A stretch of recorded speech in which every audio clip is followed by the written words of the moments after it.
अस्सलाम वालेकुम नाज़रीन, आप देख रहे हैं सोशल अफेयर पाकिस्तान न्यूज़ पर और इस अहम खबर से मैं आपको आगाह करने जा रहा हूँ। खबर यह है कि इस वक्त पाकिस्तान में और ख़ास बिलखसूस पाकिस्तान के जो लेबॉर्ट्रीज़ है, प्राइवेट लेबॉर्ट्रीज़ हैं, ये मैं किसी लेबॉर्ट्री के ऊपर तनकीद नहीं कर रहा, ये किसी ख़ास लेबॉर्ट्री को मैं निशाना नहीं बना रहा, लेकिन मैं आप तक वही मैसेज पहुँचा रहा हूँ कि वो नौजवान बच्चे जिनको आजकल नौकरियों का झांसा देकर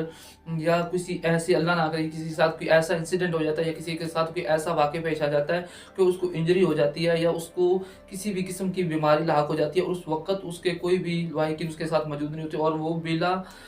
किसी को बताए या किसी को बताए बगैर किसी लैब में चला जाता है या किसी हॉस्पिटल में चला जाता है। ख़ास बिलख़ुसूस मैं प्राइवेट हॉस्पिटल की बात कर रहा हूँ या प्राइवेट मैं लैब की बात कर रहा हूँ कि एक लाहौर का ये वाक़या है कि एक लड़के को उन्होंने बुलाया और उसको नौकरी का झांसा देकर उसको जनाब मैंने कि हम आपका ब्लड टेस्ट करते हैं, अगर आपका ब्लड टेस्ट क्लियर हुआ, आपकी मेडिकल रिपोर्ट क्लियर हुई तो फिर आपको नौकरी दी जाएगी। सबसे पहली गलती तो उस बच्चे ने ये की कि उसकी उम्र ही 17 साल थी और 17 साल के उम्र के बच्चे को सरकारी नौकरी नहीं मिल सकती कभी भी और किसी भी कानून में ये मौजूद नहीं है। तो लेकिन बच्चा था वो किसी की साजिश में आ गया और उसकी साजिश का शिकार हुआ। तो उस लैब वाले ने उसके साथ क्या किया कि उसको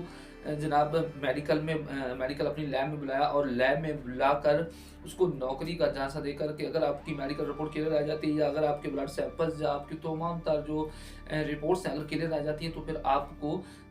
किसी अच्छे सरकारी अदारे में आपको जॉब दिलाई जाएगी। वो बच्चा था और बच्चा उनकी बातों में आकर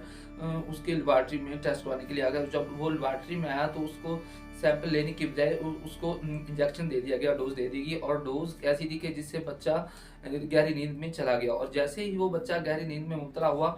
तो उन नामुरादों ने साजिशों ने उस बच्चे का को बेहोश करके उसको इस तरह डोज़ दी कि वो बच्चा बेहोश होगा। तो बच्चा बेहोश हो जा लिया गया और गुर्दा निकाल कर जब बच्चे का उन्होंने गुर्दा निकाला तो गुर्दा निकाल कर बच्चे को वो टाँके दोबारा लगा के बच्चे को जब होश आई तो उसने फ़ील किया कि मेरे अंदर तो कुछ दर्द सी महसूस हुई उसको और जब उसने देखा कि उसके जिस्म पर टाँके भी लगे हुए थे तो बच्चे ने रोना शुरू कर दिया और उसके बाद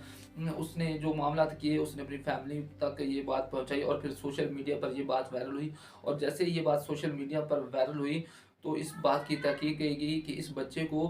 किस तरह उन्होंने वर्गलाया, किस तरह उन्होंने नौकरी का झांसा देकर इस बच्चे को अपनी लैब में बुलाकर इसको डोज़ देकर इसका गुर्दा निकाल कर इस गुर्दे को फ़रोख्त किया। तो नाज़रीन आपको बताता चलूँ कि ये गुर्दों का करते क्या है, ये गुर्दे क्यों कर और कहाँ से लेते हैं और कहाँ बेचते हैं। ये वो लोग होते हैं जो कि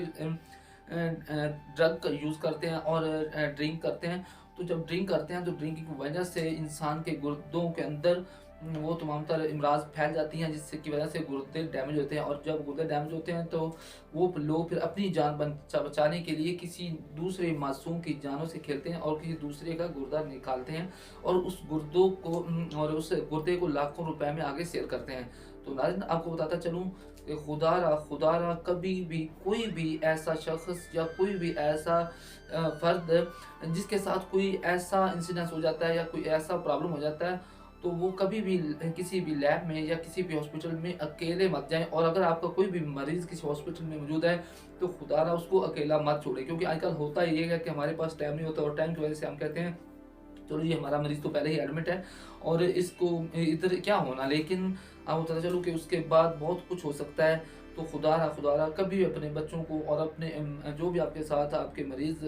होते हैं या जिनके साथ आप उनको लेकर हॉस्पिटल जाते हैं, तो कभी भी उनको अकेले और तन्हा मत छोड़ें ताकि उनको इस जैसे मसाइल जिससे वो बच्चा शिकार हुआ, उनका सामना ना करना पड़े। तो नाज़रीन आप हमें देख रहे थे सोशल अफेयर पाकिस्तान न्यूज़ पर, हमें अपनी दुआ में याद रखिएगा। अल्लाह हाफ़िज़।